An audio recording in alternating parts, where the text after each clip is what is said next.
Okay, so Ed Wolf is going to chip in a little bit on this program. I'm kind of doing most of it. And I wanted to talk about the water policy overdraft and allow a lot of time at the end to answer your questions. You know, at the forum, Cwag got a whole list of questions, and we have not had the time or opportunity to go through and provide answers to those questions on the website. So we thought we'd devote a lot of time today to respond to audience questions about water issues in the AMA. So this presentation, I only have like 35 slides, which is half of what I usually do. So hopefully I can get through this and explain it adequately in an expeditious way and allow a lot of time for questions and discussion. So, so let's get started then. Great. Okay, we're into manual mode on slide advance. Yeah, please. So here's what we're going to talk about. I want to talk about these proposed water policies. There's some that Cwag can support. There's some problematic issues we don't support. Those gets into a discussion of the groundwater allowance, a really geeky thing that nobody understands very well, so I'll try and explain that. Talk about the effects on the overdraft, what it currently is and what could happen, and then time at the end for audience questions. So the city's new water policies were kind of had their genesis. I mean, they were thinking about redoing some things long before the report from consultant Gary Woodard, but Woodard gave this report on water budgets, forecasts, and scenarios, and talked a lot about water conservation. So this consultant report is available on the city's website. You can watch the whole thing, and this was a good deal. I think Cwag thinks that was a good expenditure of city funds, and you got a lot of good information out of that. So Woodard suggested that the city connect septic tanks to sewer. Okay, there's some details in there we want to talk about. I'll come back to that. He suggested ways to improve indoor water conservation. Also a good idea. We'll talk more about that. And he suggested restricting landscape water use. These are things that Cwag has been suggesting to the city for some time. So it's good to see that, that advice confirmed by a well-paid, out-of-town consultant. You know, you can't be a respected expert unless you're from out of town, right? Yeah. All right. And you're free. And we're free, so that means the advice is worth what you pay for it. Is that the, yeah. So he also created this kind of idea that's been floating around that population and water use are decoupled. And I think that needs some discussion. So let's go through those points. What Woodard showed was that in Prescott, is this focused?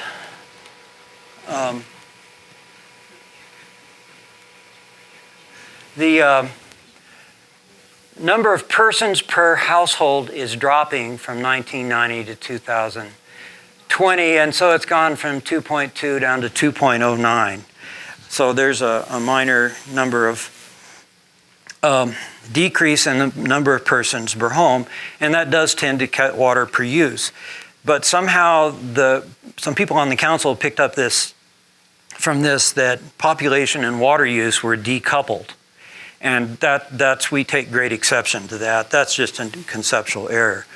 Water use is equal to population times usage per person. So usage per person is, the metric is known as GPCD, gallons per person per day. I'm going to use that, but I want to caution you that GPCD numbers are tricky. There's different kinds of GPCDs, and so this is not really a good way to talk about water use. But conceptually here, population times use per person equals total water use.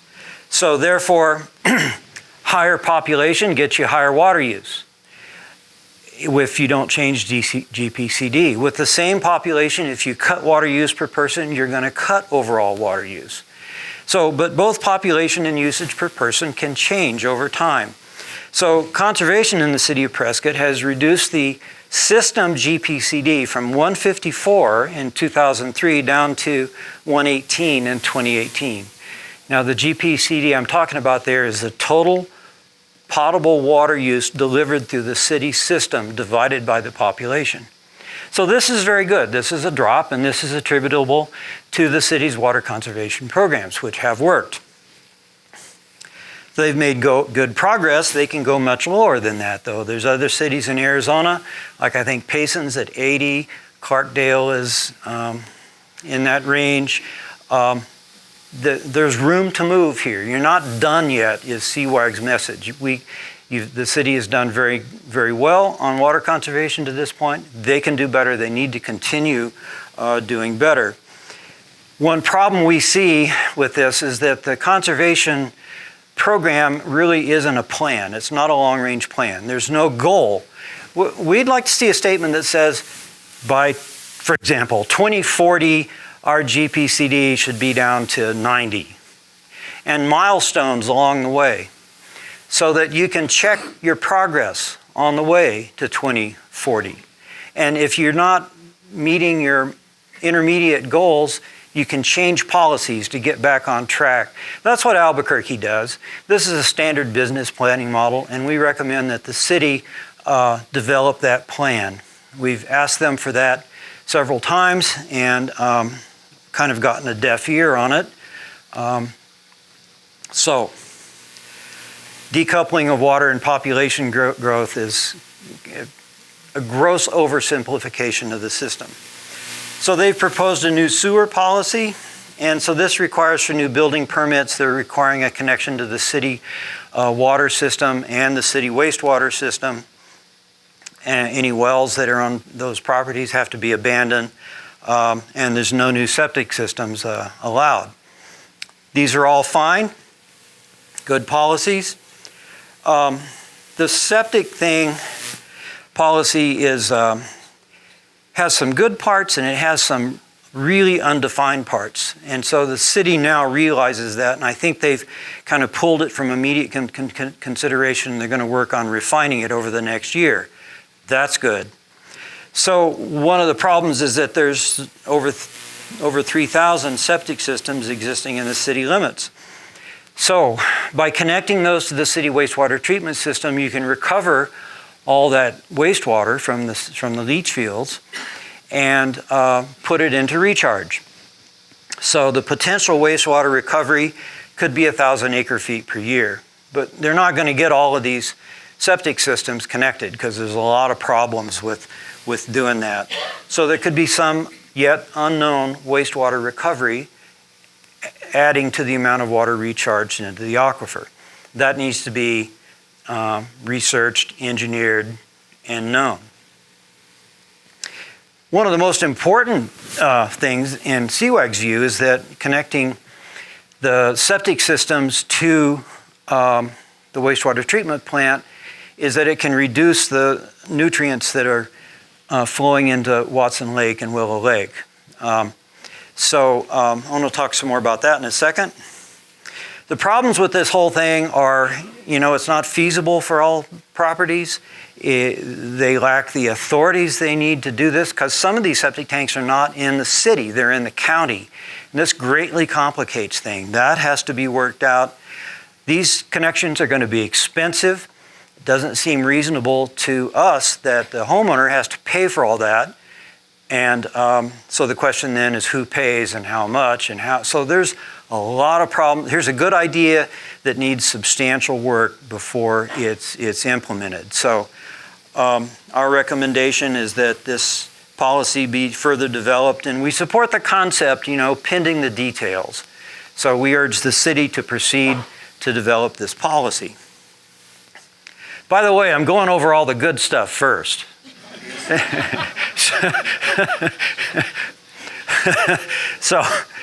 So this was a map that I got at one of these public open houses, and this is it Matt Colleen? Leslie, is that the right name? Yes. Okay, I got this name thing going on up here. Look, here's Watson Lake, and that's impaired for nitrogen, dissolved oxygen, pH, a whole bunch of things. And this is Willow Lake, which is impaired for ammonia.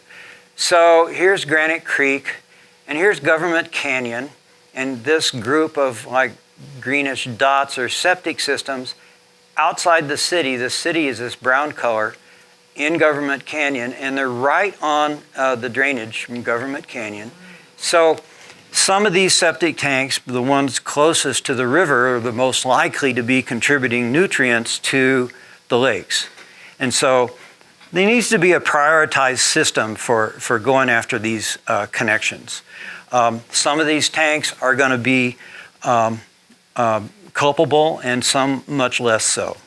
So that they need to prioritize that. And then we've got other creeks here. I think this is Aspen and Manzanita, and I'm spacing out the name for this, but these are in the county. So they're on city water and on septics, and so making these connections is going to have to be a shared project between the city and the county, and there's another complication. So here's a good idea that needs a lot of work. Some of these septic systems are in the city.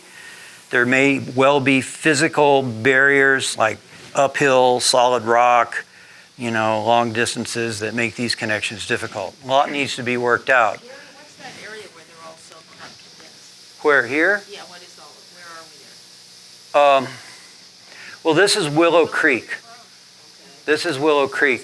So it's somewhat south of Willow Creek, and this map doesn't really show streets, which is how we know how to orient ourselves. So I think this might be Willow Creek Road, but it's not labeled on there. So, and I know it's really tiny. So, but I thought this was a really good map to use. Well, I got my thing working. I was pushing the wrong button. All right, here's the next one. So Matt gave me this, and this is interesting because it points out that if they can connect just over 100 systems, they could easily meet the ADEQ's, Arizona Department of Environmental Quality's requirement to reduce nutrients flowing into Watson Lake. So this is an area that has a high probability of success. There's two advantages to it: improving water quality in the lakes and improving wastewater recovery. So it's kind of a double benefit thing. This is something that's really worth pursuing, but it's a difficult thing. So we say to the city, take the time, work through it, make it happen. There's water conservation incentives a part of this. Now, these aren't written down yet in any of the draft policies. They were just announced in a preliminary briefing that the water conservation coordinator gave the city council study session. So they're updating the incentive program. Some of the rebate amounts are increased. They're adding a rebate for passive rainwater harvesting. You know what that means? For passive rainwater harvesting, you got active rainwater harvesting, takes water from the roof, puts it in a tank, stores it, and then it's piped out and distributed to the plants. A passive system would use swales and shallow ditches that run around the property and channel the water to around a tree and then to the next tree. And so it's a low maintenance, very effective approach, and so they have a credit for that. That's very good. They're adding a rebate for low water use washing machines. Some of the old tub slosher washers can use 50 gallons of wash, and a new front-loading high-efficiency machine can use as little as 12. So this is a potentially very useful rebate. So we support this, and we recommend immediate approval of this policy. This is a step in the right direction. And again, we want to recommend the development of a long-range plan with milestones, monitoring on progress, and corrections to policies so you achieve your goal. Another policy is on landscape water use, and they're going to require a landscape plan that uses only drought-tolerant plants, and instead of using the city's list, that's going to be deleted, they're going to use ADWR's list. Okay, so ADWR means the Arizona Department of Water Resources, so Fred now doesn't have to yell at me, okay. So that's good, we support that, and we recommend the council approve that. See, we're really cooperative. I mean, Cwag is on board here. We're working together so far. Now, the city also has new policies for water distribution and administration, and here's where we have some big issues. Here's a little issue to start off with. The city proposes to award up to 5 acre-feet of water by clerical routine, so that these water awards to new small subdivisions and individual infill building projects wouldn't have to go through the Water Issues Committee. So, we think it's okay to simplify some of the administrative bureaucratic rigmarole. I think that's good. But 5 acre-feet's way too much. And we settled on the number of 1 acre-foot. And here's our rationale for that. According to state law, a subdivision is 6 units or more. We don't think that any subdivision should be awarded without going through Water Issues Committee and the council. But something less than that, it might be an infill development in town. There's thousands of vacant lots in town that are supposed to be built and developed, so that it's called infill development. Existing unbuilt lots within the city limits. So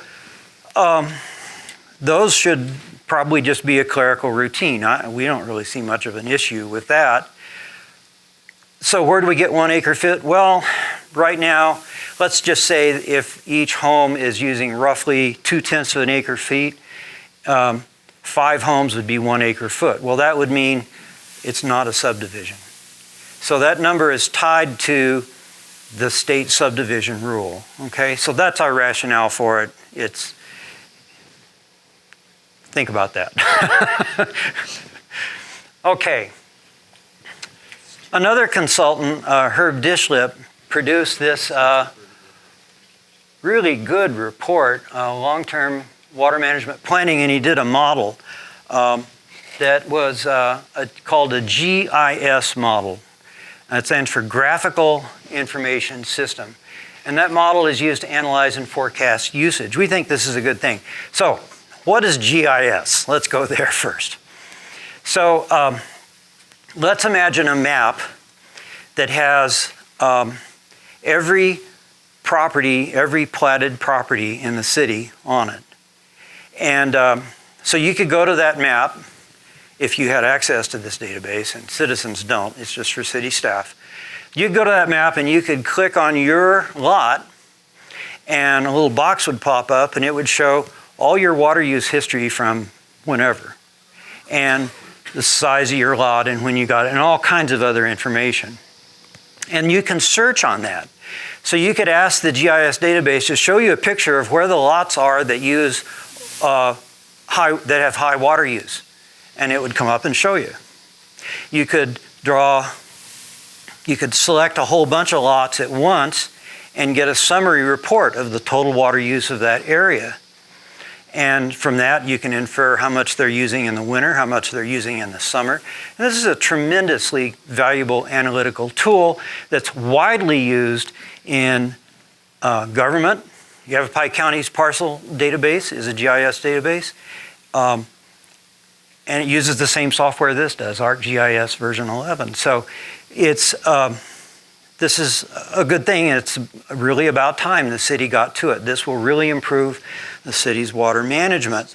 But the GIS database doesn't make decisions and it doesn't make policies. It gives you information that can support policies. So Dishlip suggested allocating the groundwater allowance to new development, which will permit growth to build out for the city of Prescott. Build out is kind of a loose number. It isn't really specified any place.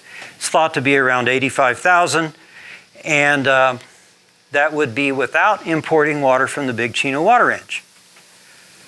So now that is the crux of our issue right there.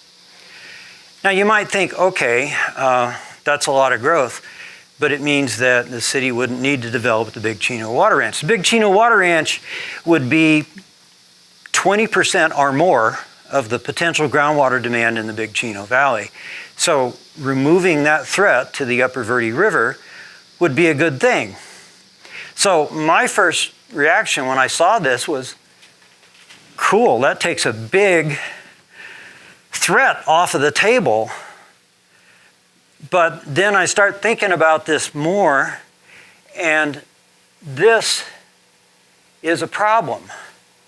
As a matter of fact, we believe this is illegal. And we believe, I mean, we're not sure because, water law is extraordinarily complicated. I guess I've learned a few things about water law. One is the state is very proud of it. Two, water law has never seen a development it didn't enable. Three, it's very complicated. And four, it's the greatest boon to water lawyers in the face of this earth. So, and five, that it has innumerable loopholes, exemptions, special provisions. That's why it generally benefits development. Six, it has absolutely no protection for rivers and streams. I could go on for about an hour here. I'll stop. Not a fan. It really needs significant improvement, which is a very, very difficult proposition. So, I need to give some background here and explain what this groundwater allowance is, because certainly there's not a person in the room that's going to know what that is. So let's go back to the assured water supply. On January 12, 1999, ADWR, Department of Water Resources, remember, they declared the Prescott AMA out of safe yield. That meant that the assured water supply rules go into effect. What those do is it, first of all, within the AMA, it caps groundwater use. So no new ag irrigation, and existing irrigation has a water duty they cannot exceed. Industrial and other users are capped also. It prohibits groundwater use for new subdivisions. That's what the rules say. It requires renewable or surface water for all new subdivisions. And it requires new subdivisions to have a 100-year water supply and to prove it. That's known as a Certificate of Assured Water Supply, CAWS. So renewable water or surface water here, it means, for the city of Prescott, it means water from Granite Creek that they capture in Watson Lake and release as per certain other complex conditions to recharge. All the water that Prescott serves is groundwater pumped from their Chino Valley well field. None of the surface water is put into pipe. The surface water is recharged in the recharge fields. And then there's treated wastewater that is put in the fields also. So those two kinds of water constitute the surface or renewable water supply as per ADWR rules. So the assured water supply rules permit existing customers and parcels are permitted to continue to use groundwater. So this is pretty consistent provision with all state law. When you change the rules midstream, you don't usually impose that on existing users. So existing users were permitted to continue using groundwater. All right. Seems fair. I mean, you can change the rules for new people that come into town, but changing a fundamental rule for current residents is going to get very controversial very fast. So the government tends to stay away from that. So this groundwater allowance is the amount of water that is groundwater that's permitted to be delivered to those pre-existing customers. Define it, AMA. So PRAMA means Prescott Active Management Area. I should have shown you a map of this, but basically it goes from Dewey-Humboldt up Highway 69 through Prescott, and then north up 89, and it ends north of Chino Valley. Del Rio Springs is kind of the northernmost water feature in the AMA. And it extends out to Granite Mountain and Sullivan Buttes on the west, the Bradshaw Mountains on the south, and Mingus Mountain on the east. Okay? So this groundwater allowance is calculated by ADWR, and there's a formula in the Arizona Administrative Code. I think it's R12, section 15, paragraph 726. If you want to go read it, good luck. It's the giant mess of stuff. And this groundwater allowance permits continued use of groundwater to serve customers and platted but unbuilt lots existing as of the date that ADWR declared this AMA to be an overdraft. So the way they calculate that, this is tremendously simplified from what they say, but this is the method they use. There's two different ways of calculating it, and none of them are really comprehensible. But this is the one they used. They take the number of lots times the number of people per home, and that's what it was in 1999 when this was done, and times 150 GPCD, and that's written into the code. That's a hard number they call out. So that works out to be about 0.35 acre-feet per home. So you've heard that 0.35 acre-feet number before, if you've been following this at all, right? And that's where it came from. Okay, our current usage, according to DSHLP, is about half of that. And so the difference there is water conservation. So that's pretty cool. We're not using what the state, this is pretty much what we were using actually in 1999.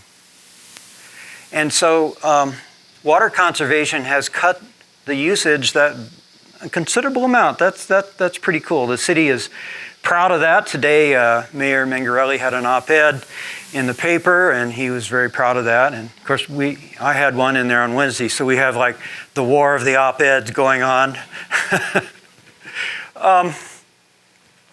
So that's a very generous allocation of water that they came up with, and it was swollen by the Great Platte Rush. So now I got something else I need to explain. We have these explanations within explanations. All right, so what was the Great Platte Rush? This is a good story. You'll like this. So in 1998, ADWR released a draft declaration of overdraft, and they release a draft and seek public comment. They give an opportunity for public comment. And at that point in that year, the overdraft was about 18,000 acre-foot per year. It was a bad year. It was a dry year. So Shamrock Water Company and the Fain family, they had about a half a dozen LLCs that were on the court filing, all objected to this, and that delayed the ADWR's final order by 1 year. So in January 12, 1999, ADWR issued the final declaration of overdraft.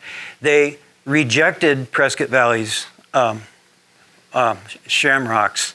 See, right now, Prescott Valley owns the Shamrock Water Company, and of course, the Fain family has a large role in Prescott Valley politics and decisions. So I just inappropriately lumped them together, but actually, maybe it was accurate. Anyway, ADWR rejected that objection and issued the final declaration that put the assured water supply rules into effect. In that 1 year, 32,000 lots were created by preliminary plat.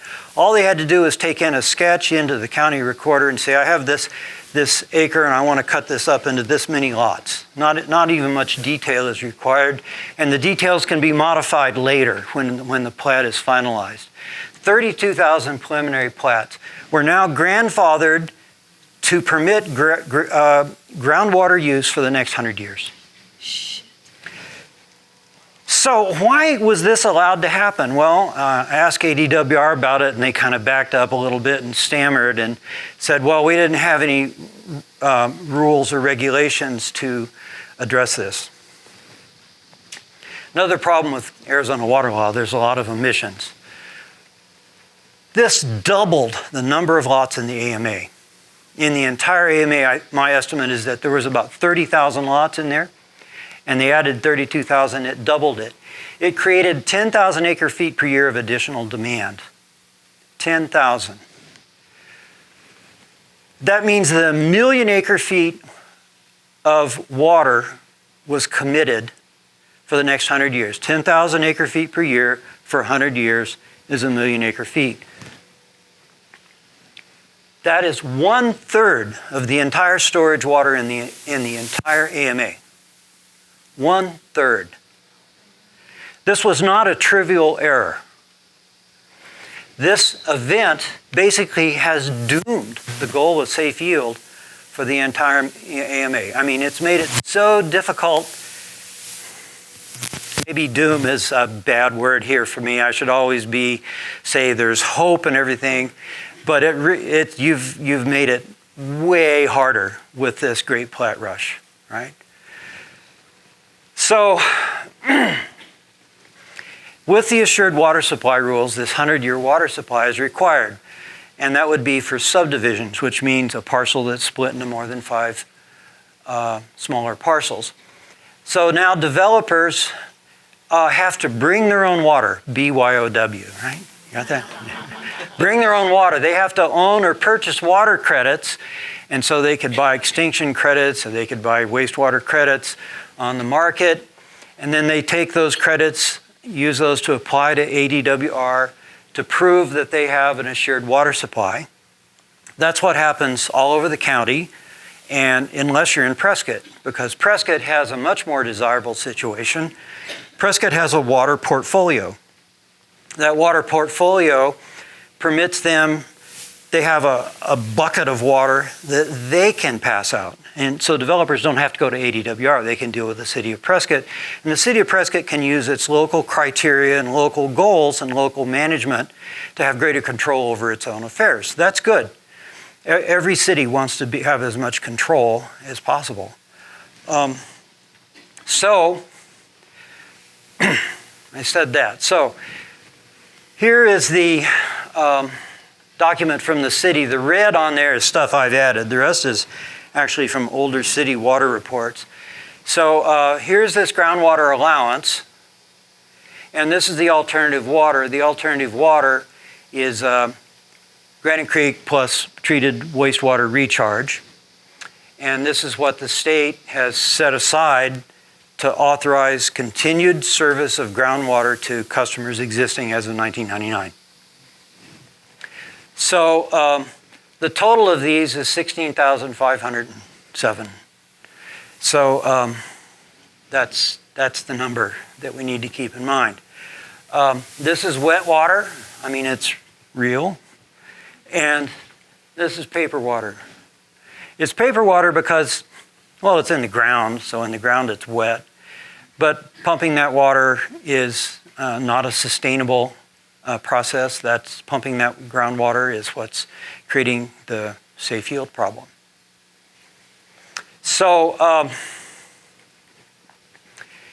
City of Prescott approved this 2018 water management policy, and page 3 in it says this, and the highlighting is the city's, not mine. I'm sorry, Tony, am I blocking your vision? Okay. So the groundwater, the 9644 acre feet is not a resource that can be allocated by the city, rather an amount recognized by the state in accordance with Arizona revised statutes. This component supporting the majority of water needs within the city limit that were recognized circa 1998 is referred to as current and committed demand. Okay? So the city has followed that. This is their diagram, how they allocate it. So here's their alternative water, which is the surface water. So they've reserved part of it for these things, and they have some left to allocate in the general pool.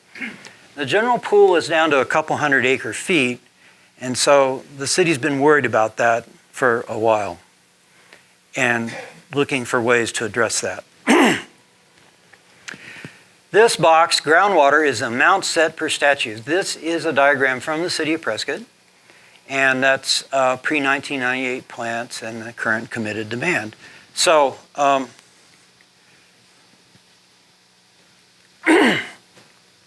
new policy says that they can allocate the unused groundwater allowance to support new developments.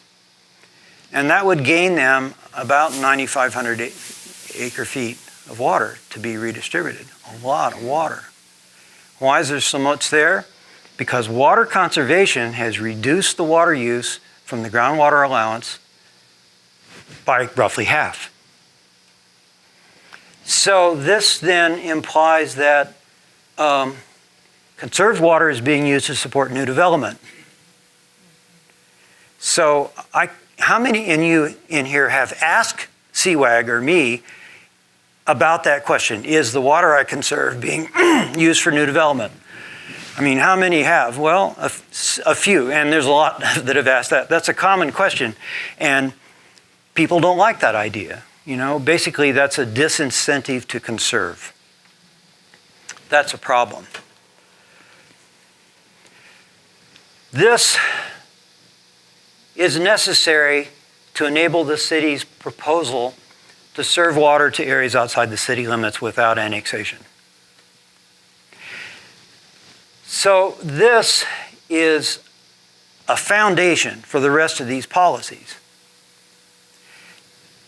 And we don't think that's well worked out. We recommend that the city delay considering this policy. It needs a lot more study, and they need to resolve a lot of issues with it, such as it's possibly illegal.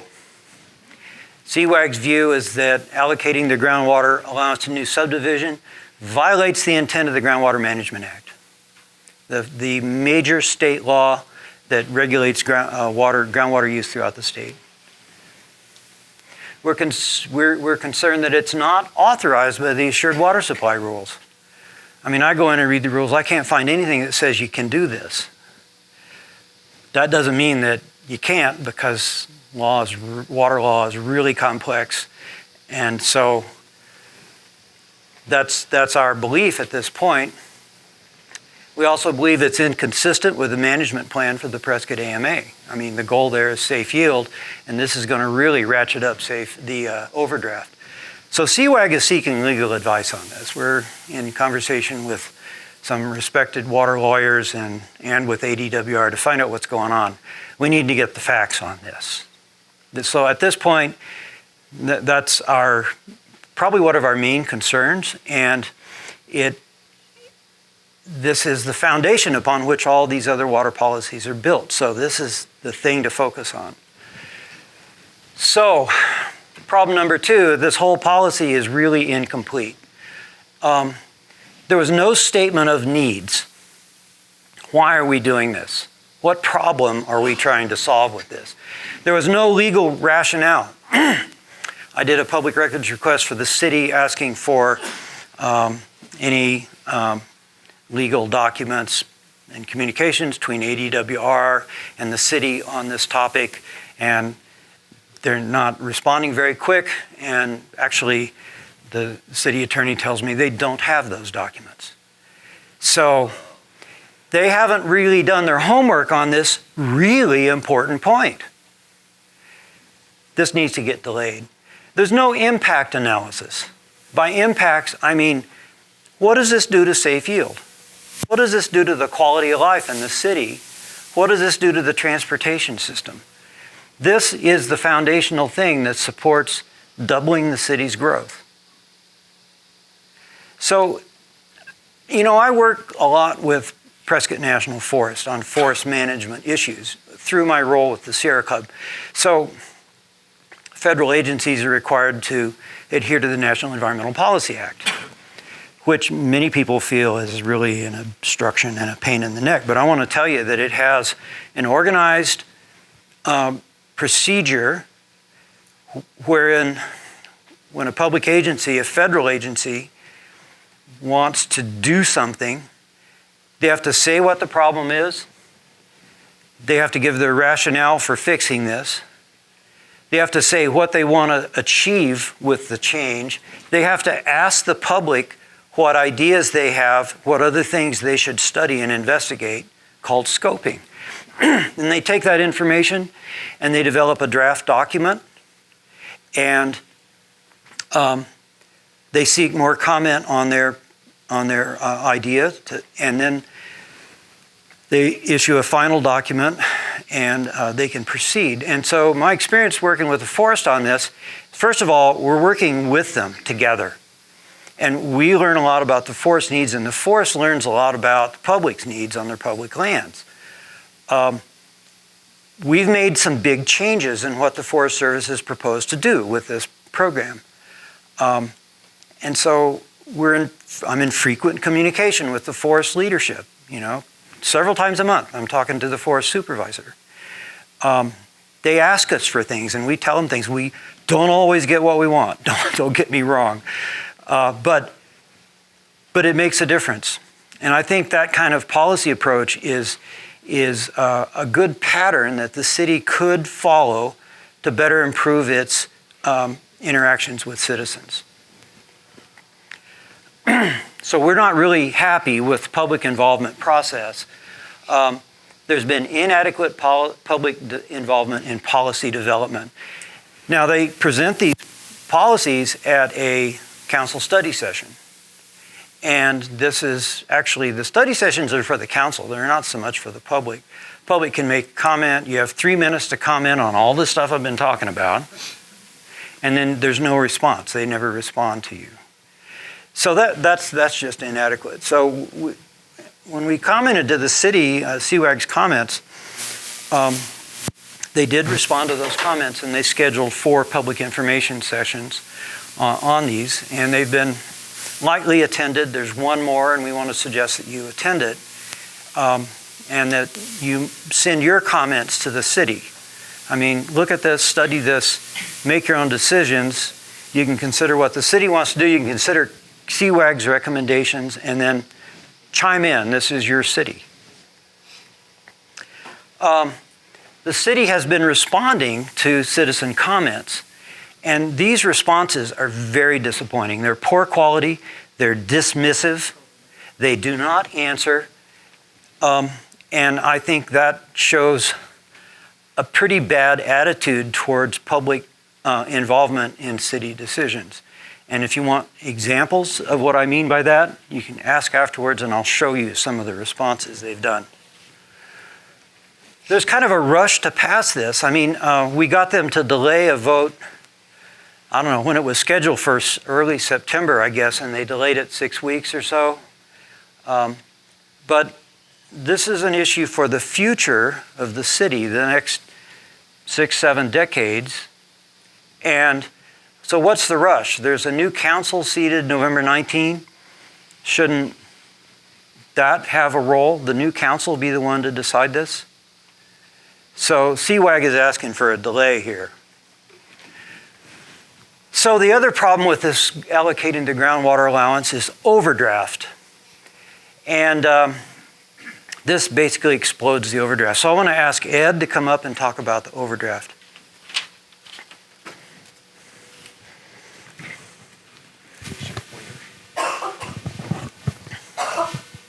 It's this bottom button right down there. Can you see it? Okay. Yeah. And then I have here the 3 slides you gave me. I don't know if they're in the right order. Okay, so just tell me. I'll talk to them however they appear. All right. Okay, this is from an ADWR document that's available online. It's an absolutely awful URL. If you can memorize it, you can get to it. Or we can send it to you as well. So this just looks at the whole active management area. This isn't dealing as much with the city of Prescott, but it is interesting. Pumpage has increased since 1985, and 1985 was when the beginning of the data that was used in the 4th management plan. It doesn't mean that there was no water use before that time. So it went from about 3,500 acre-feet a year for Prescott to about not quite 7,000 acre-feet in I think this one goes through 2018.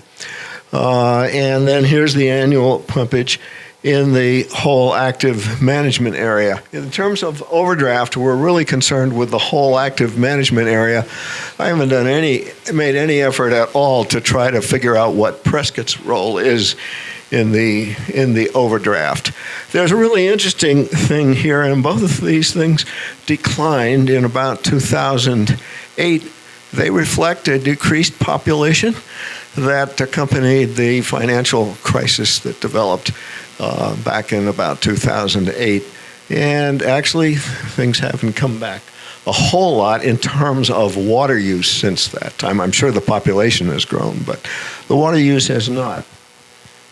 Next one. Next. So this is a modified from a diagram that Pete Krupnik originally produced, and I've modified it a little bit.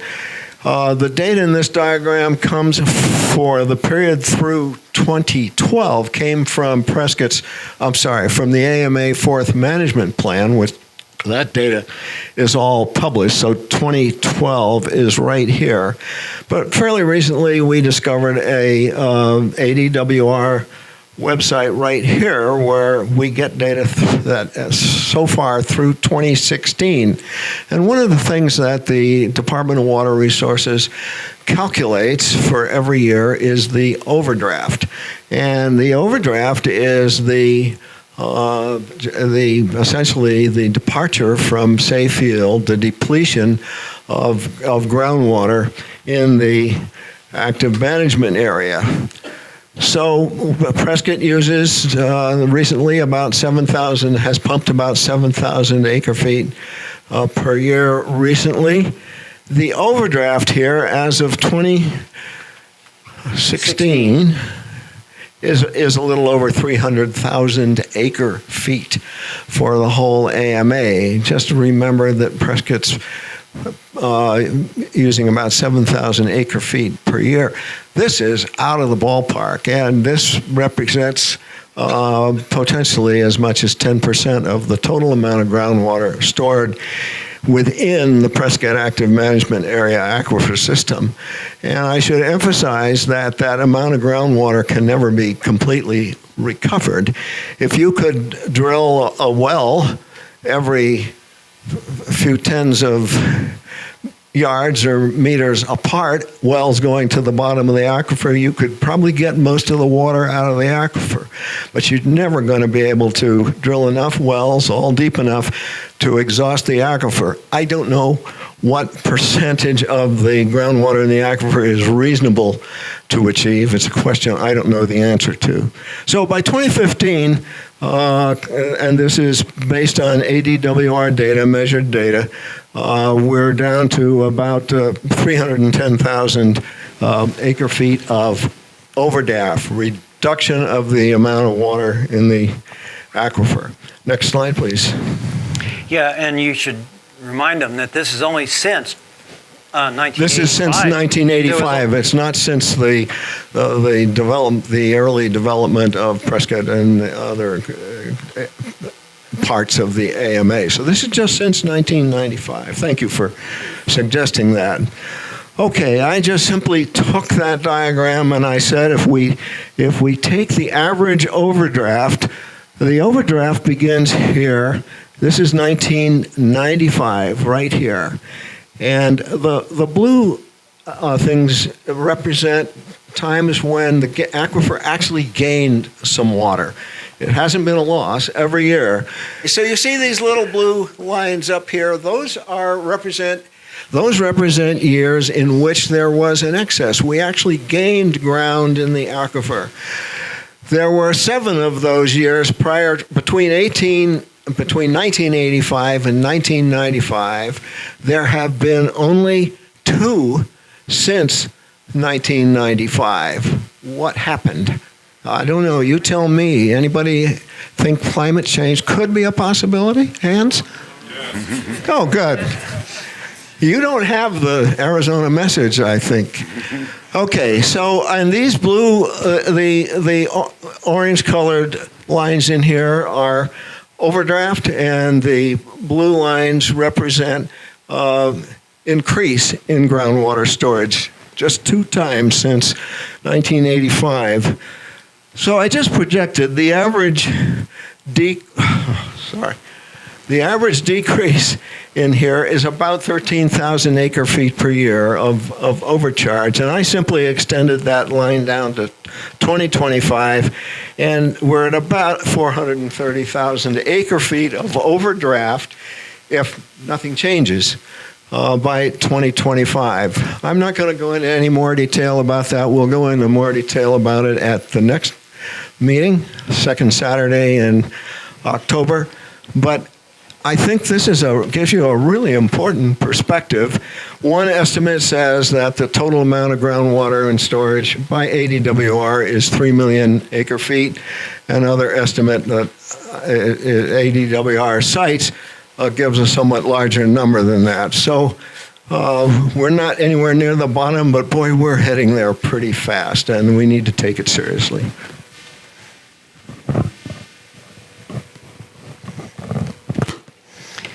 Okay, thanks, Ed. We can, both of us will answer questions at the end, so I appreciate you holding your questions till the end of the I presentation. want to mention the goal of safe yield by 2025. And Right. The reason. reason Ed picked the 2025 number is that's the date that the AMA is supposed to be in safe yield. Safe yield means there, on average, there would be no overdraft. That's safe yield. Mm-hmm. And of course, this estimate doesn't include the new water policy, which could make a substantial, almost doubling the overdraft. So we think that overdraft is a big problem. The next piece the next problem 4 is growth. The city proposes to expand their service area to supply water outside the city limits without annexation. And this groundwater allowance that's being allocated to new growth is basically water that was conserved by the citizens. One problem with this is that controls on the rate of growth are now relaxed. It's just anybody can get water for any subdivision almost automatically. So that's a concern. The current policy that the city has, these things have to go through the Water Issues Committee and to the council. That does provide some control, theoretically. And it permits the water utility to grow to serve over 90,000 people. That would include Chino Valley's water service. I want to point out that the city already serves water outside the city limits to the town of Chino Valley. They have roughly 700 water accounts. I think that's about the right number. And that was, after all the wells are in Chino and the pipeline runs to the city of Chino, and there's been all kinds of litigation between the two cities, and there still is a lot of hard feelings and difficulty between the two cities. So there's more of an excuse there, I think more of a rationale for serving water to Chino than maybe for other areas. So let's look at this is a slide from Dishlip's presentation, and he did 2 projections on growth. Projection 1, planning area 1 would be the city limits plus Chino Valley Irrigation District plus Yavapai Prescott Indian Tribe plus county areas that are already served for the cities. So this would be the service map. It includes undeveloped lots inside the city limits. Planning area 2 would be the general plan extent. So it gets this, what we're calling the yellow blob. And this is actually in error. It includes, it includes a couple of sections here that are actually part of the town of Prescott Valley, but we've had the city correct the map since that. They apparently do not intend to serve water to Prescott Valley. So we were alarmed when we saw that map, but they fixed that. But why was there an error? I mean, you got to wonder. So planning area 2 is the general plan extent plus planning area 1. You can see this extends up to the Chino Valley town limits and to the Prescott Valley town limits. So here's what it would look like with each yellow dot's a water account. So in planning area 1 at build out, you would have about 73,000 population. I'm basing that just multiplying the number of accounts times 2.1 persons per account. Dishlip estimated 34 years to build out, and the total demand would be 9,407 acre feet per year. What was really interesting was planning area 2. If the city expanded to its general planning domain, then their population could go to about 96,000. Now that includes accounts in the city in the town of Chino Valley, so this is not just Prescott population. But you can see this is like built out to the walls. And so there's state land parcels in here. This is all Deep Well Ranch occurs. This is all Deep Well Ranch. This is all owned by Arizona Echo. So the total demand then on planning area 2 would be 12,732. And these are well below that 16,500 number I gave earlier that permits the groundwater allowance to be used for new development. So without that groundwater allowance reallocation, basically none of this is possible. Can we just hold that, please? So another chart from Dishlip's presentation, and he showed that build out to planning area 2 would be 64 years. So he said, I don't know, 334 new accounts per year. So there's a gradual ramp up in demand, the blue lines of demand. This is the city's supply. In the Big Chino, he has it going online in 2022, which is unrealistic with the Big Chino. So the takeaway here is that the city wouldn't need the Big Chino Water Ranch to accomplish all this growth if they used the groundwater allowance. So again, that creates kind of a quandary, to me, because one of my main concerns is protecting the Verde River. And if we don't need the Big Chino, that's good. So is it an acceptable strategy to trade reducing the threat to the Verde River for increasing the stress on the Little Chino aquifer on the AMA? Is that a trade-off you want to make? Well, to decide that, it becomes a moral dilemma. And after talking to some people about it, I decided, for me, that's not an acceptable trade. Because you can't do something that's wrong in order to accomplish something that's right. We have to be consistent. We have to take right actions at every step of the way. That then tells me that we need to take appropriate legal means to verify if that groundwater allowance can be used to support new development or not, and that's what we're proceeding to do. So why would the city want to provide water outside the city limits without annexation? Well, their documents provide no guidance on this. Comments we've heard in the open houses is that it's too expensive to annex. Well, but we heard before that growth pays for growth. So, which is it? And next, nobody's asked the county about this. I wish that Craig Brown were here to comment. Next, You might want to say what Craig Brown is. Craig Brown's the county supervisor for District 4, which contains this expansion area. Finally, somebody's going to pay when a subdivision is created. Somebody's going to pay for infrastructure. Ultimately, it's going to be the people that move there. They're either going to pay the county to provide fire and police through district taxes and property taxes, or they're going to pay the city to provide that infrastructure through impact fees, connection fees, and property taxes and sales taxes. So somebody's going to pay one way or the other. So this argument to me really doesn't make sense. And I kind of have to discount that as being not a very good answer. Also, we're told they want to fix 13,000 exempt wells and septic tanks in the AMA because those septic tanks are wasting water that's not recovered, and they're decreasing water quality. So the water quality piece, if your septic tank is near a creek, like I pointed out in Prescott on that map, yeah, that's a valid argument. But if your septic tank is out in the grasslands north of town, it's not damaging the aquifer in any way. A properly installed septic tank following county codes is reliable and functions quite well. As far as collecting wastewater from those, wastewater from septic tanks does recharge the aquifer. The city says 10% recharges it, which isn't very much. USGS says 35% recharges it, which also isn't very much. But I want to point out that when the city recharges wastewater in their wastewater ponds, if you run the numbers, they're recharging about 35% of the groundwater they pump right there.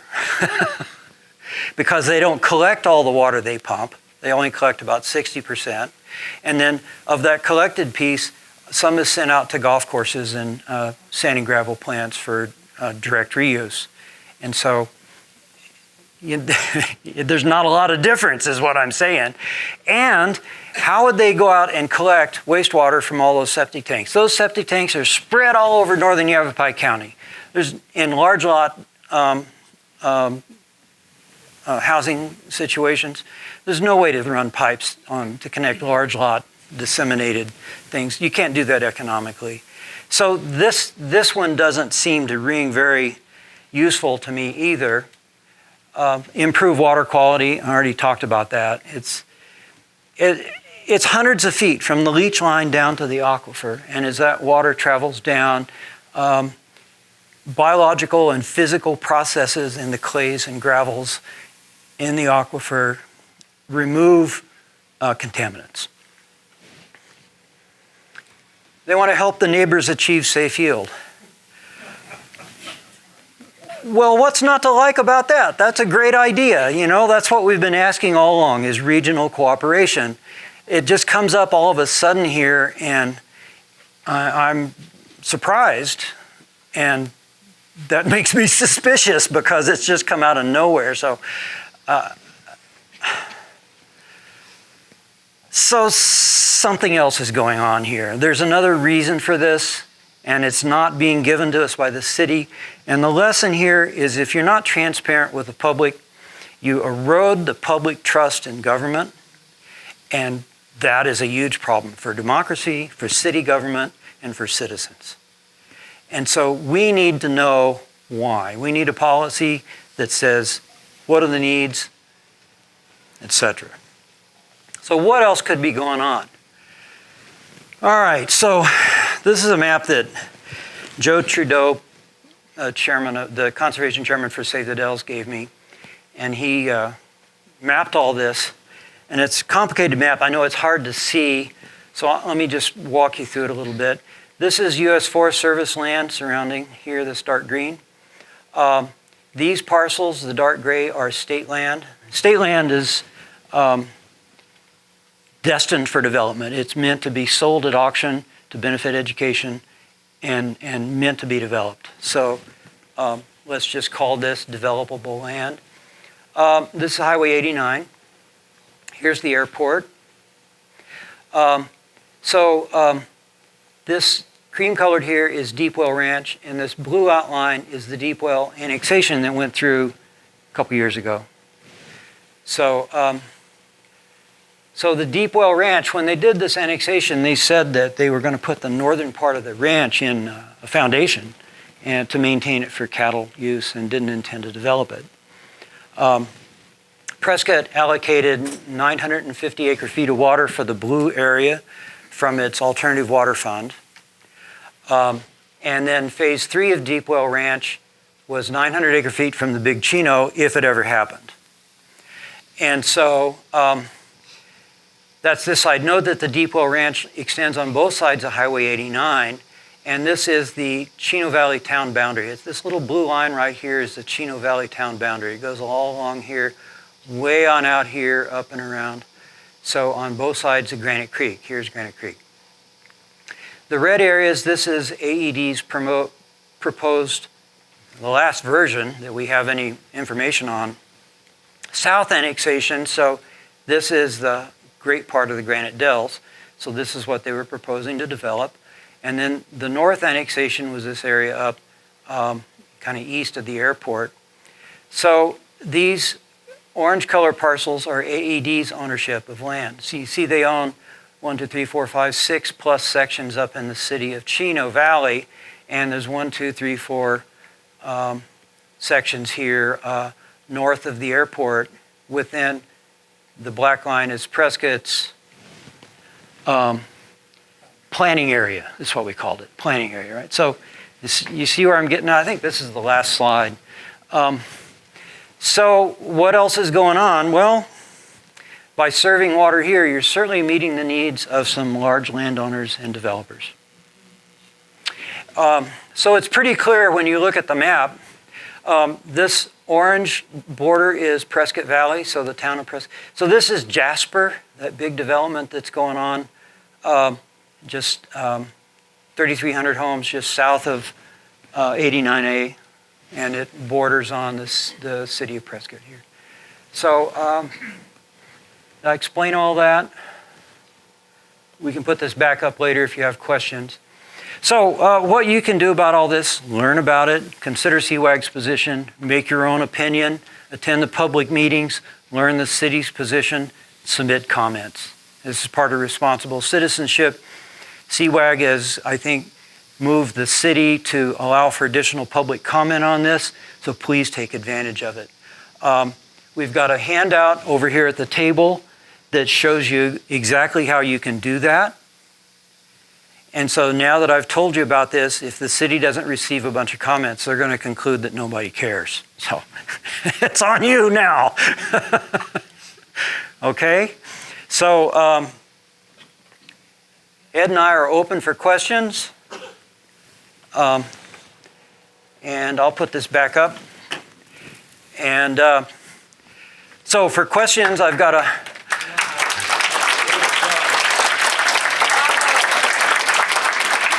Well, I hope this kind of explains it. I mean, as you can tell, this gets convoluted, and this is as simple as I could conceive of it. So, questions. Could somebody help me and take the microphone around? Fred will do that, and Ed and I will respond. Do you have to leave soon, Jim? Oh, no, Noel does. Can we get Noel's question first, because he has to leave soon?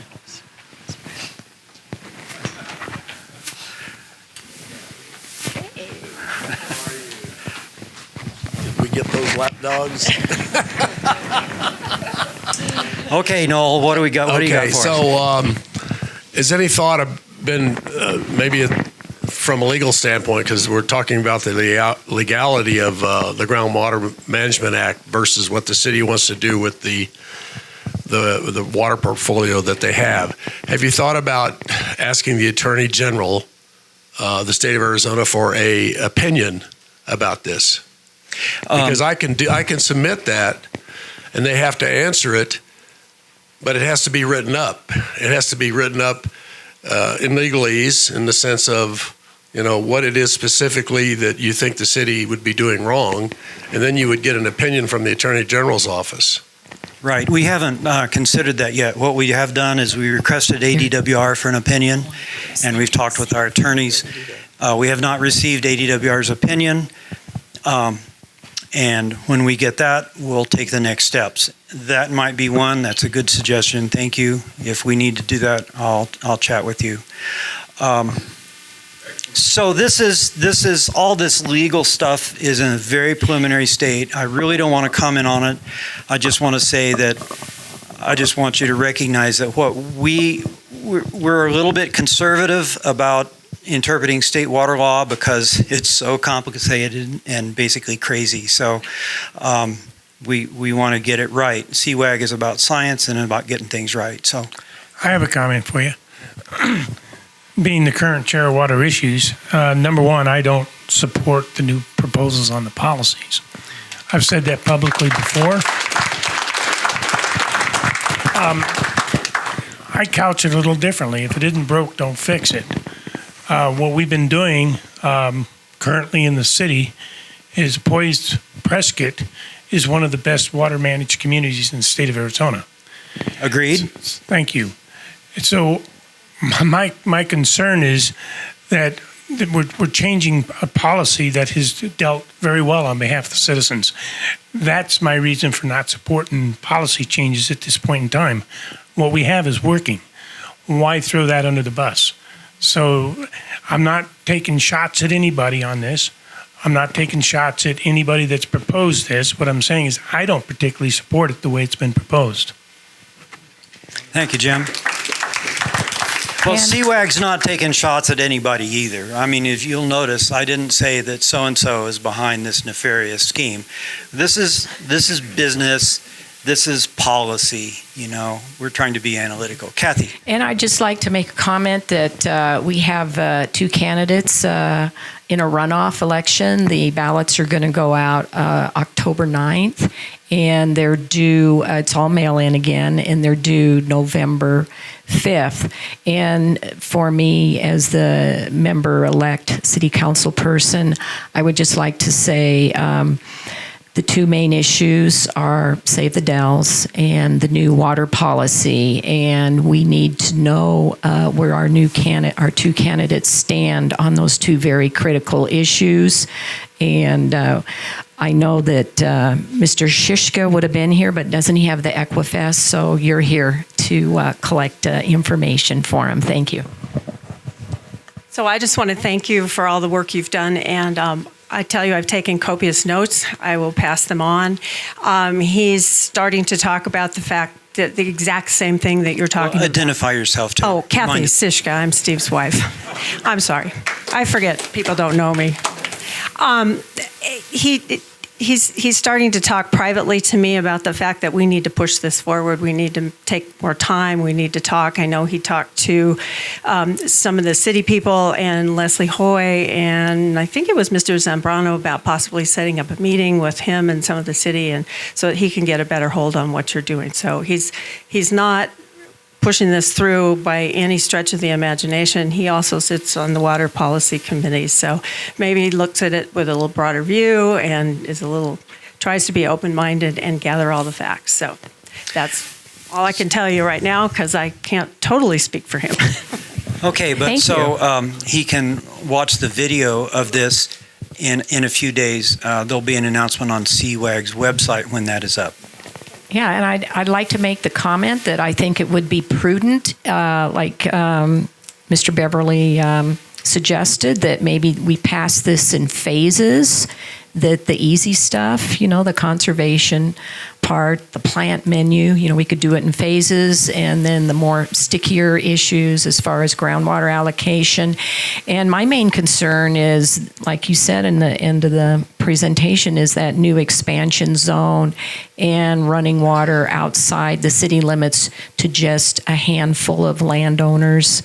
And I find that very concerning because let's face it, water controls growth. The city council controls water, and that is our bargaining chip to ensure that we have reasonable, sustainable growth. And as this is written now, that takes away that bargaining chip, and I just don't think that's right. Thank you. Thanks, Kathy, for bringing that part of it up. I'll further comment on the idea of going outside of the city. Water is the only tool, besides our credibility as a community, our zip codes, etc., is the only tool that we have to negotiate with people with regards to quality of development. The idea of going outside of the city has some value, but it also has a terrible liability if it's not handled right, if it's not negotiated right. At the end of the day, the principle would be to try and protect the aquifer. The principle would be to try and have some input or some influence on what's being developed right next to the city of Prescott, and whether or not they're on septic tanks or exempt wells, and how that would influence our quality of life here in the city of Prescott. Also, the standard of quality, the roads, fire protection, etc., like that. Now, there has been some consideration with regards to if it's developed next to the city, outside of the city, do we have to supply police and fire? And the answer is no. That's handled by the county. Do we have to develop the roads? No. Do we have to maintain the roads? No. So there is some legitimacy to negotiate how this is handled, and how, as the only assured water provider in the AMA, we use our bargaining chips. So I just want to add that to it.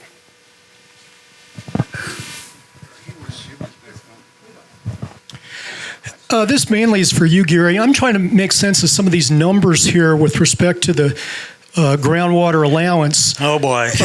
Okay, well, I'm trying to simplify it here, and I'm asking this question to make sure I understand where they're coming from, but also to get potentially at the illegality of this.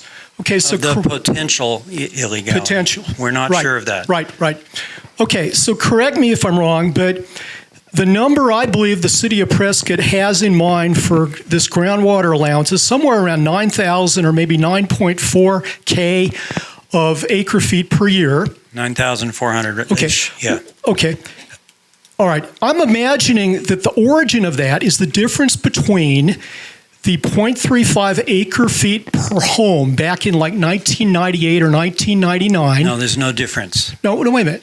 0.35 and the current value is 0.17. Right. Okay, so if you take that difference, it's 0.18 acre feet per year per home, right? That's the conserved amount. Roughly. Okay, and they want to take that and run with it.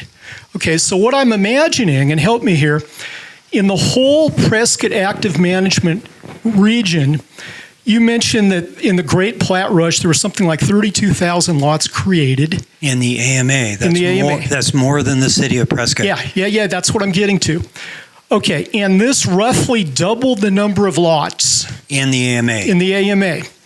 Okay, so let's just round some numbers here and imagine that it really did double it. So that'd be 64,000 lots or homes that were allowed for this groundwater use, right? Roughly, yeah. Okay, if we multiply that by that difference, that 0.18 number, acre feet per year per home, the conserved water, right? You with me? Yeah, but Okay. here's the difficulty you're headed for, and I've been here, is that we start conflating the city of Prescott with the That's AMA. exactly what I'm getting at. And we don't have data to make that analysis. Okay. You know, it's maybe with the new city's new groundwater model, we can do a public records request and get that. But it's very difficult to take this data and go with it where you're going. But see, So- it seems like with these numbers, the city of Prescott is really hogging the allowable groundwater out there potentially to use. If you take this 64,000 homes number, multiply it by the 0.18, you get 11,500 acre feet per year of allowable groundwater use. And Prescott would be hogging like, what, 9.4K, over 80% of that. And it seems like that's not fair and potentially illegal. No, there's a number, there are errors in your numbers, and we can't sort that out here. And I think basically you're getting City of Prescott and AMA numbers confused, and this just gets into a giant mess. We don't want to get into that here. I'll talk to you about it offline, All right, okay? all right. We'll go over it. Maybe you could help Thank me you. understand it, because this whole thing is enormously complicated. Has anybody ever tried to get any information off ADWR's databases? Oh, jeez. I don't wish. Is that easy, Ed? No. Well, some of it's very straightforward, actually. Oh, thanks. It's so complex. It's ridiculously complex. Yeah, it is. And, you know, the complexity benefits the people that have can afford water lawyers to straighten it out, and that means the big boys. So anyway, go ahead. So I have a question, and this is a personal question. It has nothing to do with Steve or his reelection. But if the city of Prescott allows water to sections of land that are in the county, wouldn't the density be greatly diminished? Don't know. That could go either way. You could, in the county, the default lot size is zoning is 2 acre minimum lots, and on a 2 acre minimum lot, water law permits you to drill a domestic well that's subject to certain conditions, and those are the exempt wells that Prescott Valley rails about and tries to blame the water overdraft on exempt wells, which is just absolutely not true. I meant to go on a rant about exempt wells, and now you've given me the opening. But the density, so they could either use current default zoning to do 2-acre lots, or they could do a planned area development and do a denser lot subject to county subdivision rules. And those subdivision rules aren't bad; they're reasonable rules. So on density, that would depend on the developer's plans, and they have a wide array of choices. I want to point out that in general, increasing density decreases water use. So in terms of if your goal is to decrease water use, high density is your friend. Now, you know, like when the deep well thing came up, a lot of people were ranting and raving about the high density out there, which I thought was interesting because the people that were complaining were living over here in a nice neighborhood, and they're complaining about high density over here out of sight. And I'm thinking, well, if people want to live all stacked up on top of each other, let them do it. I mean, that's their choice. It's really an advantage for the rest of us. It keeps sprawl development down. It's their choices. I don't think density grounds are really a very good way to object to population growth and development. So the density question, I don't think is really relevant here. Outside of the fact, and you have to recognize that high density is less water use. Yeah, I just wanted to comment that in this morning's Courier is a talk of the town by our mayor, Greg Megarelli, and he had just talks about some of the issues with the new water policy, and I just want to say there was a huge omission. He did not discuss this expansion zone, and I just want to make a comment that I've been going to all the study sessions faithfully, and Mr. Clyde Halstead doesn't really address, we talk about everything else, but the expansion zone, we really haven't addressed that properly. Well, the thing that they really don't talk about is this idea of reallocating the groundwater allowance to new development. That is a huge issue, and it was just all of a sudden during Dishlip's presentation, a few council members and Dishlip started talking about how they had all this water to issue. And this is a major policy change, a major change from the policy the city council approved the preceding year, and they didn't even mention it. It's not mentioned in the policies. Look, people notice these things, and it causes us to question the motives and veracity of the whole bunch, because people have come to me and asked me, what are they trying to slip over on us, you know? This is not good public transparency, and then this is a huge concern. I haven't ranted about that today, and I won't, but at any rate, go ahead, Patrick.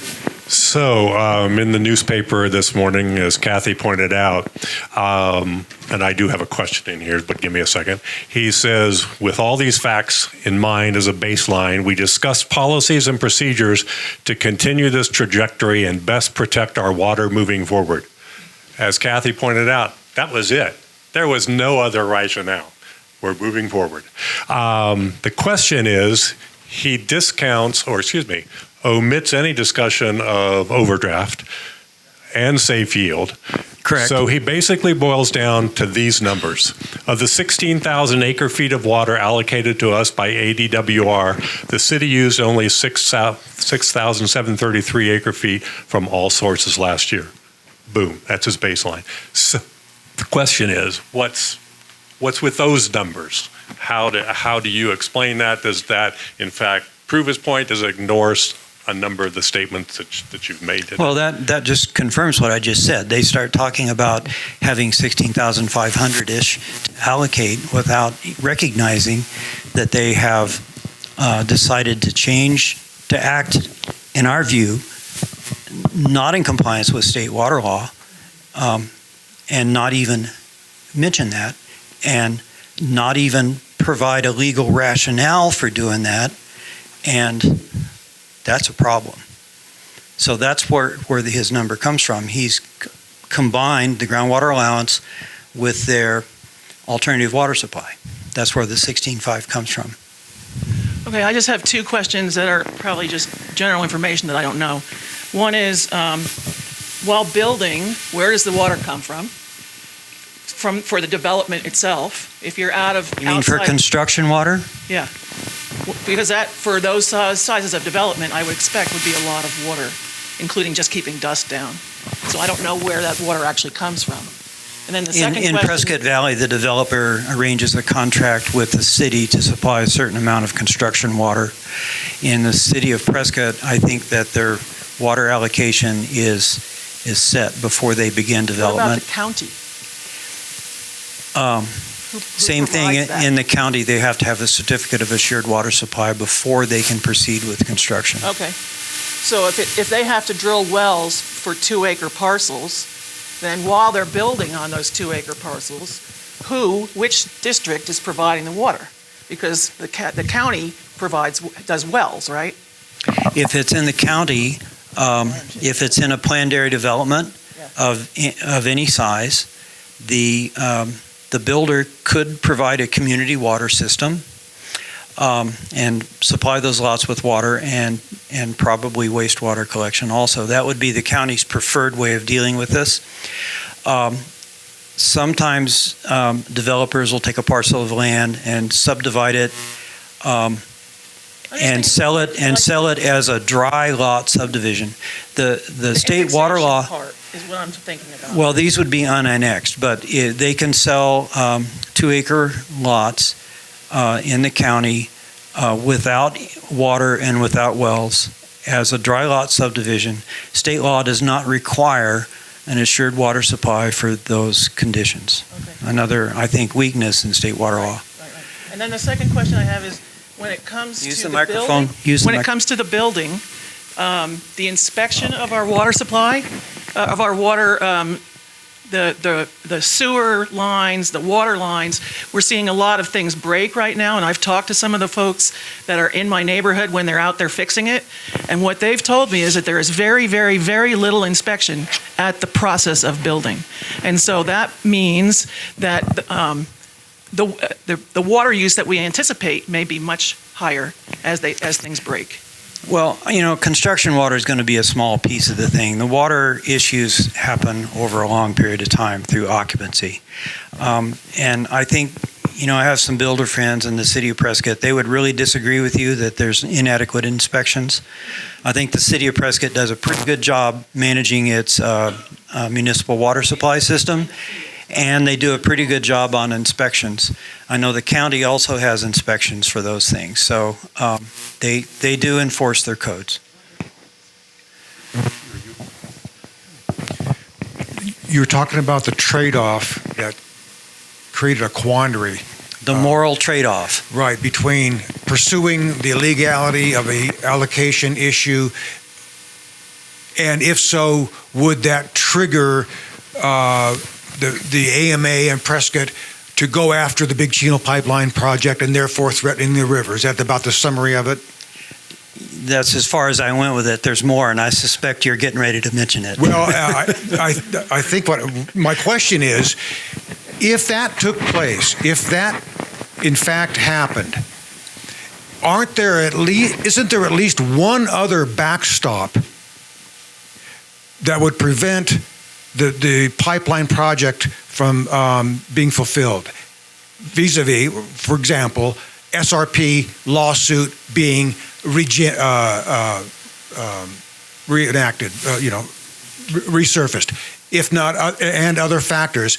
Isn't there a requirement in one form or another that pipeline project would not diminish the ground flow at the headwaters? Okay, so the backstops against harming the Verde are these. Number one, Proposition 401 requires a public vote to approve financing of the pipeline. So in Prescott owns 54% of the pipeline and has control over the pipeline. So my guess is that we can convince the citizens of Prescott that's not a good idea. That certainly is something that we'll try and do if that happens. When Prescott Valley and SRP entered into a monitoring and modeling agreement to determine if mitigation is required, which I think is pretty much a well-known answer, yes. And is where would it have to be and when, what triggers it, how do you manage the mitigation? The results of that study are due to be released maybe next year, maybe the next. It seems to be drifting back a little. I don't have the accurate date on it, but not within the next year. SRP does hold senior surface water rights along with the Yavapai-Prescott, the Fort McDowell Yavapai Nation, Yavapai Apache Nation, water ditches companies in the Verde Valley, and SRP all hold senior surface water rights to the Verde River. And none of those agencies are really excited about having the flow of the Verde reduced. So they would probably litigate. I can guarantee you that every environmental organization that I can locate will join in. So there's going to be litigation issues. SRP would probably pursue its own legal action. That's the big gorilla in the room. I don't talk to SRP much anymore. My sources there have dried up, so I don't know what they would do. So there's actually many backstops that are protecting the river. But fundamentally, there's no state law that says that if you pump groundwater and it impacts surface water, that you can't do that. So the Endangered Species Act is another potential legal tool that some environmental NGOs will use. So the best thing to do is to avoid getting to that point because the lawyers already have enough money, and let's figure out other ways of managing our water resources and growing in a responsible way so that we don't harm our groundwater and we don't harm our rivers. May I have a follow-up? Sure.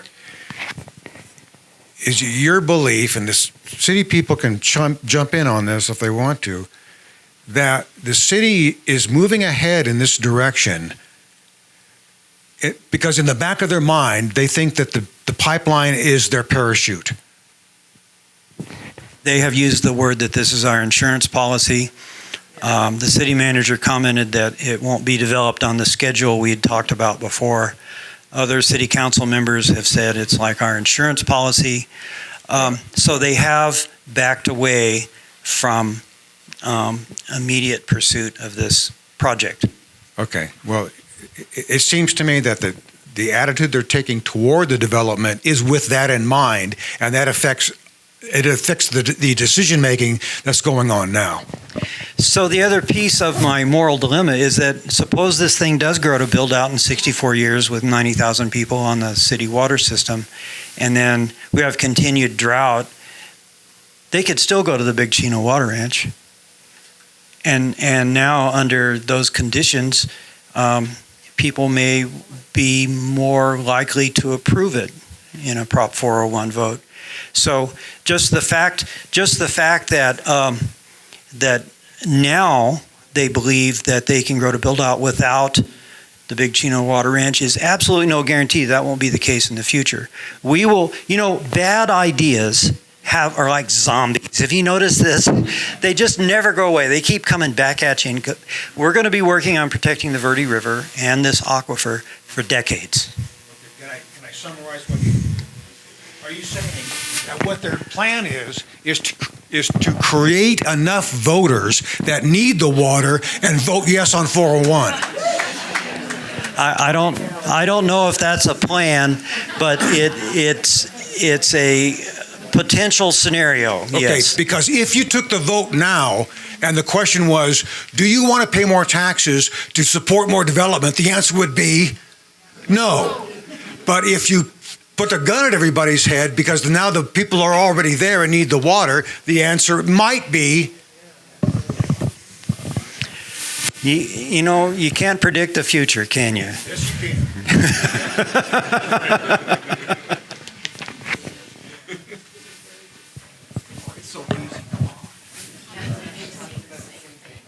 Hi there. I'm currently not a member of Cwag. I'm just general public trying to learn more. This has been more informative than the city public meetings I've been to, so thank you very much. And I'll encourage all my friends to look at your video. My question, though, is I did also read the public comments submitted on August 30th and on September 6th, and my initial reaction on the August 30th was also pretty dismissive and pretty disrespectful and lacking of quality. So I ask you, since you all submitted those questions, how do you feel about the percentage of answers that you got that you thought were sufficient answers versus the percentage of answers you got that you thought were woefully insufficient? Well, I don't have a number, but most of the questions, the responses from the city were non-responsive and dismissive. And so this is the questions and comments they posted as of September 6th. Many of these questions are not from Cwag. These are from citizens. So look, does the city know how long it takes the recharge water to enter the aquifer used by the city? This is a typical answer. Is that useful? Okay, let me see. Let me blow this up just a little more. Okay, ADWR maintains the Prescott AMA groundwater flow, which determines recharge travel time estimates. Okay, well, I can answer that. So water, though, there's another question here. There's some questions about recharge.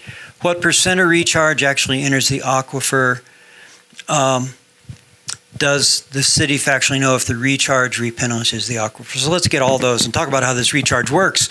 So the city has basins that they put water in, and they're exposed to the air and the sun, and they put wastewater in there and it soaks into the ground. That's recharge. ADWR recognizes 95% of the water that flows into the pond as being recharged. They deduct 5% for evaporation. If you look at, and Pete Krupnik has dug up these records, now help me if I say something wrong, Pete, that now there's a mound of groundwater under those recharge ponds. So the water is going into the ground, but it's kind of mounding up above the water table. That's because, you know, the aquifer is more than one aquifer. There's two aquifers at least in this area. There's a shallow alluvial aquifer.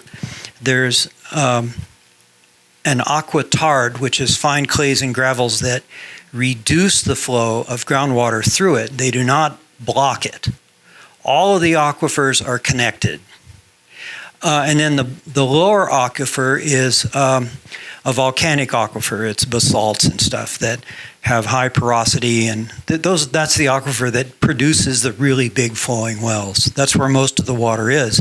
So this mound of water is sitting on top of the aquitard, and then deep recovery wells nearby the airport show declining water levels as they're being used. Is that right, Peter? Okay, so the recharge is complicated. Yes, the water goes in the ground, but the recharge water is not immediately available. It takes a while, and in a way that's good because the process of percolating through sands and gravels and clays is one thing that removes contaminants in the water. The city puts A+ water in the ground. That's very good practice. There still could be pharmaceuticals, et cetera, in there. Those are removed by travel through subsurface layers, or they're actually oxidized from air in the vadose zone. So how far does it have to travel through the ground to be purified? Well, nobody knows. Most of the recovery water happens at the Chino Valley well field 7 miles away. So suppose there was a mineral pollutant that wasn't removed by the percolation process, it would have to travel 7 miles to the city's well field. That could take a century. But the fact is that parts of the aquifer are connected via pressure. So a high pressure mound near the airport could actually move water more easily down to the well. So if you understand all that, you're a hydrologist, and there's no numbers behind that. I just want to say this whole recharge question is very complicated. But one thing is true, recharging at the airport, the aquifer is not like a big tank, not like a big swimming pool. This was an analogy I got from John Zambrano. It's not a well-mixed tank. There's obstacles to flow as it moves from the airport down to central Chino Valley. And so this is not a simple issue. The short-term effect of this is that Prescott gets groundwater credits for recharge, and they pump from Chino Valley. And so this tends to accelerate the decline of groundwater levels in a neighboring community. And so there's a little inequity. That is state water law. That's nothing that's Prescott's fault.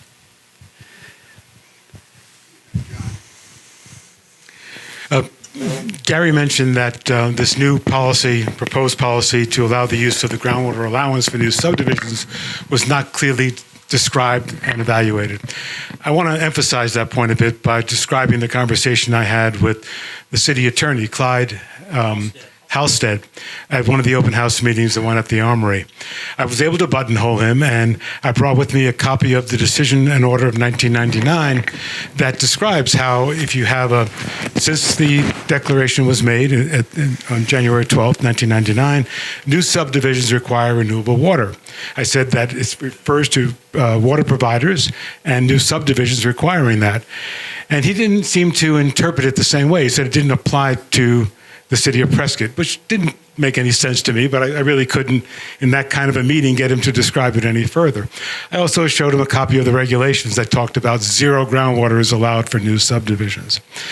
He said that there is a state law, a section of the state law that allows it. I said, well, can you give me a reference to that state law? He said he didn't have it at the top of his head, but he will send it to me. I emailed him, I think that same day, and I haven't yet, it's about 3 days ago, I haven't yet received a copy of the state law that references how they can use groundwater for new subdivisions. So let me interrupt you. I was at the exact same place, and he gave me the section. It's 45, 490, 491, 92, and 93. I went and looked at it, and what it says is that groundwater can be used for the purpose it's designated. It's approved, which argues exactly against his point. So, okay. So, I said, well, do you have anything in writing that describes the legal basis for this policy? Shouldn't you have something in writing? We've had a policy for 20 years that says you couldn't use groundwater for new subdivisions, and now you're changing it. You haven't given any written description. I don't have time.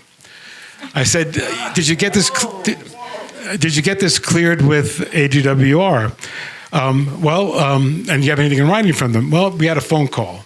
I didn't ask him who he spoke to on the phone or whether it was him or somebody else. But it's astounding to me that you would have a change in this policy and you would not have a written description of the legal basis for it and concurrence from the state organization. Yes, good. Thanks, Sean. It's just kind of amazing.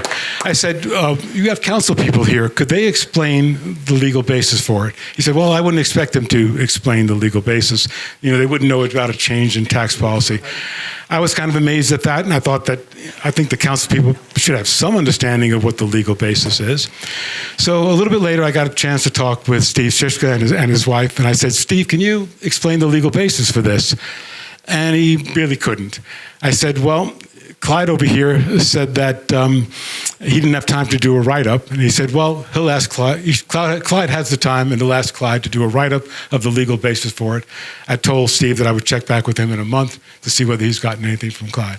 It's just amazing to me that you would go with a policy like this and not have anything in writing describing it to be able to show people, to show your council people. It's astounding.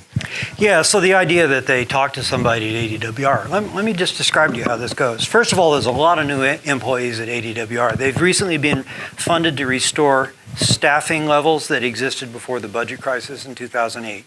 That's good. They needed more help. So there's a lot of people down there that don't have a great historical background and maybe... So who do you talk to? Well, he didn't say. So I called up the head of the Assured and Adequate Water Supply Program, David McKay. He's the guy that supervises the department that handles all these reports and these issues. And I asked him, and he says, well, it's okay because the groundwater allowance doesn't have to be replenished. And then he went on a bunch of other things.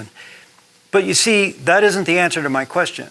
It's what you can use. I agree it doesn't have to be replenished. That was the point. But what can you use it for? He didn't say that. So the answer you get depends on the question you ask.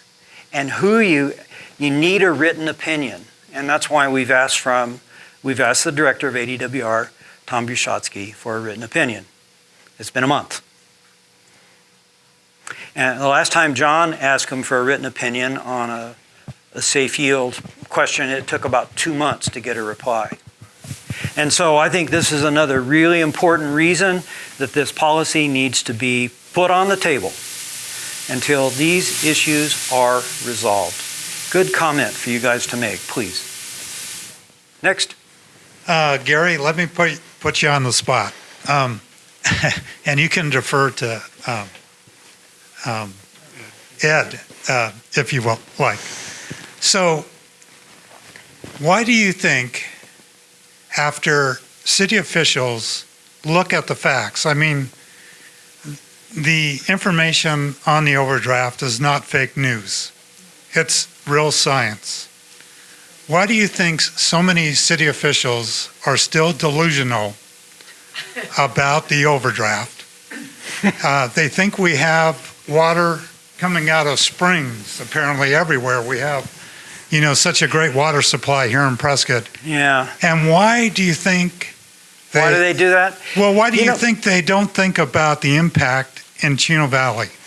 Well, because people are losing their wells because of the overdraft. That's true. And a lot of those people aren't affluent. And if you lose a 150-foot well because the overdraft has gone below the depth of your well, that's a big hit. It's huge. It's probably a $20,000 to $30,000 hit to go to 450. That's just the resource cost. Yeah. If you can get water at 450. Right. Cwag worked up a whole report. John and I worked on that a few years ago. And there's a lot of dry wells that were good wells 20 years ago and now have gone dry. Out in section 33 and near Chino Valley, that's the kind of the armpit of Outer Loop Road.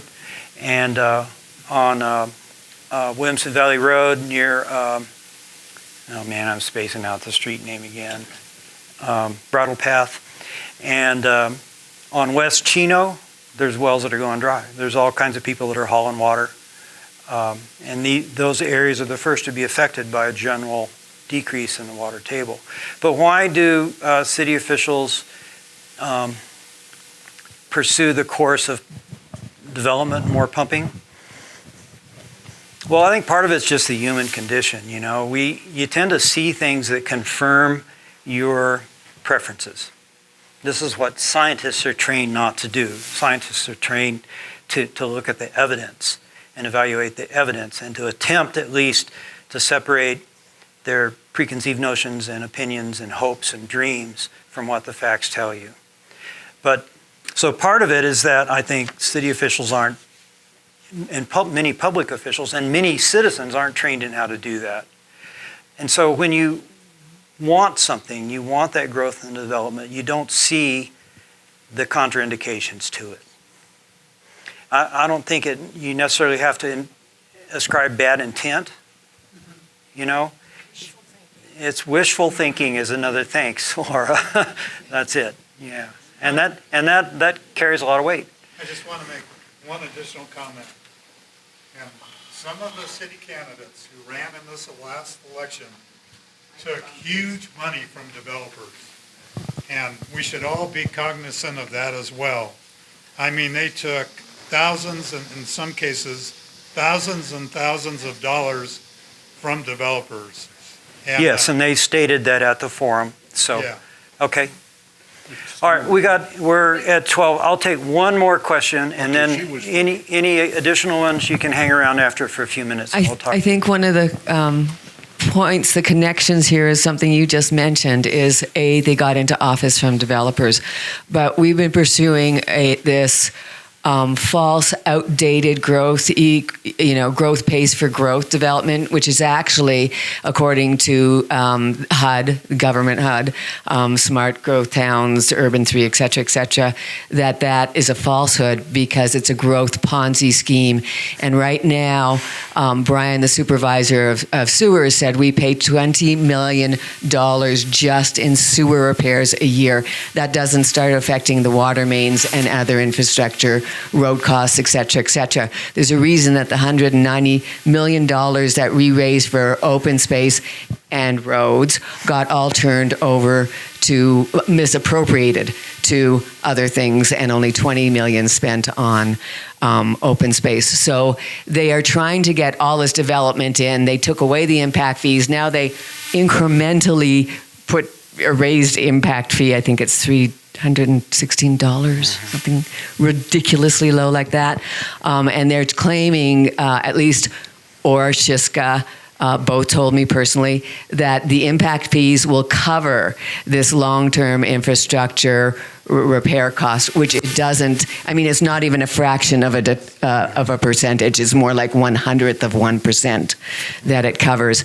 And so selling water at 30% over the normal fees will make them look on a fiscal basis, year to year, not long-term accrual basis, look like they are doing well financially, our city. And that's why they like development. Okay. And this is something we need to really call them on, that this is a growth Ponzi scheme, that they're selling out our water to make them look good fiscally right now, because they owe hundreds of millions of dollars every year for infrastructure repair and replacement. Okay, well, the state restricted impact fees and caused substantial economic impacts to cities throughout the state. That part is true. I think it's also true that in general, residential growth does not improve the fiscal condition of towns or of citizens. And Cwag incidentally has a video on that was given by John Danforth, a retired director of the Federal Reserve Bank in Minneapolis, that went through a study of 3,000 counties conducted by the Federal Reserve Bank and found that conclusion. And that's on Cwag's website, and that'd be a good thing to look. Some city officials are aware of this, but the overall dynamic, Joe and Tanya, is that people and public officials believe that if you don't grow, you die. And that's what Marlon Kuykendall told me. If you don't grow, you die. And so the town budgets are kind of plugged into growth. It's particularly a bad issue in Prescott Valley. So these are kind of long-term public policy strategies that are difficult and necessary to correct.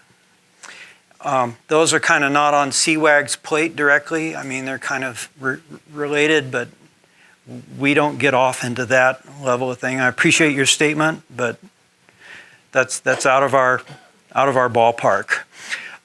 So with that, let's wind this baby up. Thank you so much for coming. And if you have more questions, come on up.